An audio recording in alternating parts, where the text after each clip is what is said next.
سکندر اعظم نے 32 سال کی عمر میں آدھی دنیا فتح کر لی تھی. تو لوگ پتہ کیا کہتے تھے؟ یہ وہ بندہ ہے جس کو تاریخ نے گریٹ کا لقب دیا ہے. لکی نہیں کہتے، ہم کہتے بڑا لکی ہے بھائی. لوگ کہتے تھے یہ مقناطیسی آدمی ہے، کبھی ناکام ہوا ہی نہیں. سکندر اعظم کبھی ناکام نہیں ہوا. جس علاقے، اور عمر کتنی بھائی، اتنی کم عمری میں اتنی دلیری، آدھی دنیا فتح کر لی. ملتان سے گزر رہا تھا تو اسے ایک تیر لگا. کچھ لوگ کہتے ہیں یہاں جیلم کے پاس لگا تھا. ایک تیر لگا اسے. اس نے کہا بندہ تلاش کرو، کسی کی اتنی جرت کہ سکندر اعظم کو تیر مارا ہے، تلاش کرو. جب ڈھونڈنے لگے تو بندہ نہ ملا. تو سکندر نے حکم دیا کہ جس کی آنکھ چمکتی ہے اسے قتل کر دو. مرد بھی مارے، بچے بھی مارے، بوڑھے بھی مارے. تو لا کے لوگ کہنے لگے انسان کوئی نہیں بچا. کہنے لگا میں نے تمہیں کہا تھا جس کی آنکھ چمکتی ہے قتل کرو. بلیاں بھی قتل کرو، ہو سکتا ہے کسی بلی نے منہ میں رکھ کے پھینکا ہو. کتے بھی مار دو، کبوتر بھی مار دو. ہر چمکتی والی آنکھ اس نے بند کر دی. یونان کے قریب ایک بستی کا رہنے والا سکندر عراق کے شہر بابل میں تھا. ملیریا بخار ہوا. کیا کہتے ہیں ہم، چند ٹکیوں کی مار ہے، دوائی کھا لو ٹھیک ہو جائے گا. ملیریا بخار ہوا. 32 سال، کچھ لوگوں نے کہا نہیں 2 مہینے کم، 33 سال عمر ہو چکی تھی. تو سکندر اعظم زمین پہ بیٹھا ہے، ایڑیاں رگڑ رہا ہے. موت کا جھٹکا لگا، موت کا. ہوئے نامور بے نشاں کیسے کیسے، زمین کھا گئی نوجوان کیسے کیسے. جگہ جی لگانے کی دنیا نہیں ہے، یہ عبرت کی جا ہے، کوئی تماشا نہیں ہے. ایڑیاں رگڑ رہا ہے. 2 ہفتے کا سفر رہ گیا تھا گھر پہنچنے کا. تو سکندر ایک صوبے کا، ایک ملک کا، ایک چھوٹے سے علاقے کا سربراہ نہیں. سکندر آدھی دنیا فتح کرنے والا. پلیٹ میں رکھ کے کسی نے حکومت نہیں دی، خود محنت کر کے فتح کی. لیکن سکندر ایڑیاں رگڑتا ہے، زور زور سے زمین پہ مارتا ہے اور کہتا ہے کوئی ہے جو مجھ سے میری ساری سلطنت لے لے اور مجھے صرف 2 ہفتے کی زندگی لے دے. میں پردیس میں نہیں مرنا چاہتا، گھر مرنا چاہتا ہوں. کوئی مجھے 2 ہفتے کی زندگی، 2 ہفتے کی، کوئی 2 ہفتے. مٹی دیں تو مٹی رہنا ایویں کا دی بلے بلے. اج مٹی دے اتے بندے آتے، کل مٹی دے تھلے. کا کوئی مجھے مہلت لے دے. لیکن رب کا قانون ہے، جب وقت آ جاتا ہے پھر مہلت. میرے بھائی اپنی زندگی نہ عاجزی میں، جھوک کے، سادگی میں، کونے میں. دنیا کے پروٹوکول ختم ہوں گے. اصل پروٹوکول وہ ہے جو اللہ قیامت کے دن عطا فرمائے گا. میرے نبی پاک نے فرمایا امیر جو ہوں گے، امیر وہ چونٹیوں کی شکل میں ہوں گے اور غریب اپنے پیروں کے نیچے انہیں مسل کے چلے جائیں گے. یہ وہ والے امیر جو تکبر کرتے تھے. ورنہ تو امیر حضرت عثمان غنی بھی ہیں، حضرت عبد الرحمن ابن عوف بھی ہیں، حضرت سلیمان علیہ السلام بھی. جو امیر تکبر کرے، اکڑ جائے، اگر امیر ہو عاجزی اختیار کرے تو پھر تو اللہ اسے جنت بھی عطا فرماتا ہے. ہارون رشید کو پیاس لگ گئی تو پانی کچھ دیر سے آیا تو تڑپنے لگا. پانی لاؤ، گلا خشک ہو گیا. گھنٹہ ہو گیا، شور کرنے لگا، جلال میں آ گیا. تڑپ لاتے کیوں نہیں، جلدی کرو. ہارون رشید تڑپ رہا ہے. امام مالک قریب بیٹھے تھے. خادم کہنے لگا حضور ایک کنواں خشک ہو گیا ہے اور دوسرا آپ کی شایان شان نہیں، پانی صاف نہیں، تو تیسرے سے بندہ لینے گیا ہے، آ رہا ہے. بندہ تھوڑی دیر سے آیا تو ہارون رشید بڑا پریشان تھا. اب بات امام مالک کر رہے تھے تو وہ نہ توجہ اس کی پانی کی طرف تھی. پیالہ پانی کا اندر داخل ہوا تو ہارون رشید کا دل کرتا تھا کہ اڑ کے پانی کے قریب چلا جاؤ. لپک رہا تھا پانی کی طرف. جب پانی آیا اس کو پکڑایا تو امام مالک رحمۃ اللہ علیہ کہنے لگے بادشاہ ذرا ٹھہر جا، ٹھہر جا، پی لے نہ، آ گیا نا اب تیرے قبضے میں ہے. ایک مسئلہ مجھے بتا لے پھر پانی پینا. ہارون رشید ایک رات پہلے نا بڑی باتیں کر رہا تھا کہ میں حکومت صحیح چلا رہا ہوں، میرے معاملات بڑے اچھے، اپنی حکومت کی تعریفیں ایک رات پہلے ہو رہی. اب جب پانی پینے لگا تو امام مالک اس کو رات والی بات پہ اسے سمجھانا چاہ رہے ہیں. فرمانے لگے بادشاہ رک جا. رک گیا. آپ فرمانے لگے اگر یہ پانی ملتا ہی نہ، پورے ملک میں نہ ملتا، پھر تجھے پتہ چلتا پوری دنیا میں نہیں. ذرا سوچیں آپ، اگر پانی خدا نہ خواستہ اگر پانی ملے ہی نہ، کہ نہ ملتا، پانی کو کوئی اہمیت تو نہیں نا ہم دیتے.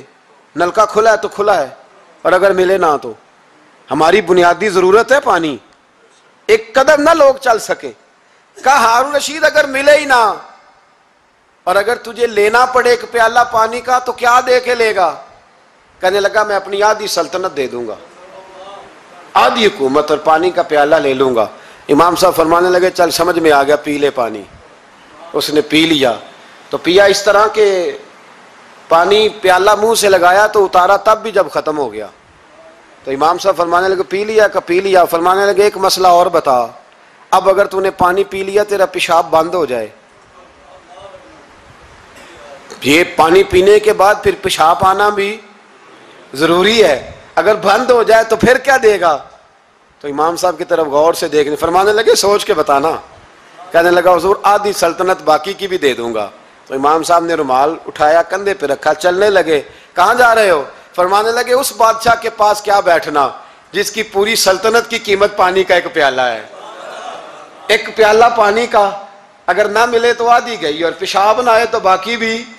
کہنے لگے تو کس سلطنت کی باتیں کرتا ہے؟ کل من علیہا فان، ہر چیز۔ اب یقین کریں ہمارے پاس کو بندہ بیٹھ جائے نا تو ہم اسے ہلنے نہ دیں، ہم اسے کہیں تو تجھے پتہ ہی نہیں اصل بادشاہ میں ہی ہوں۔ میں تو کچھ ایسے لوگوں کی باتیں بھی سنتا ہوں، مجھے لگتا ہے امریکہ میں بھی حکومت یہی بنواتے ہیں، اتنی زبردست گفتگو کرتے ہیں، اتنا اعلیٰ تجزیہ نکالتے ہیں کہ مجھے لگتا ہے سارے ملکوں کے بادشاہ ان سے مشورہ کرتے ہیں۔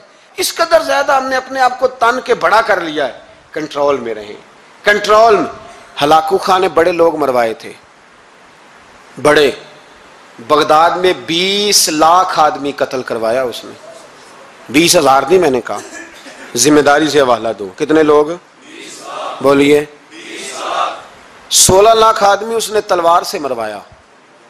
لوگوں نے نا زیر زمین تہ خانے کھودنے شروع کر دیے، 4 لاکھ آدمی تہ خانوں میں چھپ گیا اور چن چن کے مسلمان مارتا تھا۔ جب ہلاکو کو کسی نے بتایا نا 4 لاکھ بندے چھپ گئے، اس نے نہروں کے بند توڑوا دیے، دریاؤں کے بند توڑوا دیے، پانی زیر زمین چلا گیا، 4 لاکھ آدمی ڈوب کے مر گیا، 20 لاکھ آدمی مروایا۔ ایک دن ایک علاقے میں گھوم رہا تھا، لیمبو کھانے کا بڑا شوقین تھا، بازار میں گیا تو ایک لیمبو خریدا۔ اس نے دیکھا کہ بازار میں بوڑھے بچے جوان خریداری کر رہے ہیں تو کہنے لگا ابھی بھی اتنے مسلمان زندہ ہیں، بناؤ ان کی لائنیں، قتل کرنا ہے۔ 3 لائنیں بن گئی، ایک بوڑھا آدمی بھی لائن میں آ گیا، لیمبو کھا رہا ہے، اس کو ہلکا ہلکا چوستا ہے، گھوڑے پہ بیٹھا ہے، قتل کرا رہا ہے لوگوں کو۔ ایک بابا جی پہلی صف میں تھے، جب پہلی صف قتل ہونے لگی بابا جی پچھلی صف میں دوڑ کے ہو گئے۔ ہلاکو خان ہنس رہا ہے اس کو دیکھ کے، معاذ اللہ، جب بندہ ہوتا ہے نا کسی منصب پہ پھر وہ مذاق اڑاتا ہے دوسروں کا۔ بابا دوسری صف میں آیا تو ہلاکو خان نے وہ بھی قتل کرائی تو بابا دوڑ کے تیسری صف میں، آخری صف کے کونے پہ جب بابا کھڑا ہو گیا نا تو سارے بندے مر گئے۔ بابے کو قتل کرنے لگا جلاد، ہلاکو کہنے لگا ٹھہر جا، کہنے لگا بابا تو تیسری صف میں آیا تھا، تیرا کیا خیال تھا بچ جائے گا؟ بابا کہنے لگا خیال نہیں، میرا یقین ہے کہ میں بچ جاؤں گا، میرا شرط یہ ہے کہ یقین ہو اندر، شرط یہ ہے کہ ہنس کے کہنے لگا ہلاکو خان کیسے؟ تو بابا کہنے لگا اگر اللہ چاہے تو بچ سکتا ہوں، اگر اللہ چاہے تو میں۔ بہت سارے لوگ ہیں ڈاکٹر لکھ کے دے دیتے ہیں نہیں بچے گا، وہ بچ جاتا ہے کیونکہ بچانے والا اللہ ہے۔ کہا اللہ چاہے تو بچ جاؤں گا۔ تو ہلاکو کہنے لگا کیسے؟ جب ایسے کیا نا، کیسے ایسے کیا نا تو لیمبو ہاتھ سے گر گیا۔ وہ بچے پلیئر نہیں ہوتے، وہ گیند گنتی ہے تو چھلانگ لگا کے پکڑ لیتے، تو بڑا گھوڑ سوار تھا، نیزہ باز تھا، چھلانگ لگائی لیمبو کیش کرنے کے لیے۔ کیسے؟ تو کیسے بچے؟ یوں ہاتھ گھمایا، لیمبو گرا تو چھلانگ لگائی، نیچے جھکا، جب نیچے جھکا نا تو گر گیا گھوڑے سے، جو پیر تھا وہ گھوڑے کی رکاب میں الجھ گیا، گھوڑا ڈر کے دوڑ گیا۔ جب گھوڑا دوڑا تو زمین پر زور زور سے سر لگنے لگا، سپاہیوں کہتا دوڑو اس کو پکڑو، سپاہی بھی دوڑے پر گھوڑا قابو نہ آیا۔ گھوڑا اس وقت رکا جب نہ اس کا چہرہ پہچانا جاتا تھا، نہ آنکھیں سلامت تھی، نہ ناک سلامت تھی، اس کی کھوپڑی ساری اس طرح چور چور ہو گئی جیسے کسی نے ہتھوڑے کے ساتھ پیسی ہو۔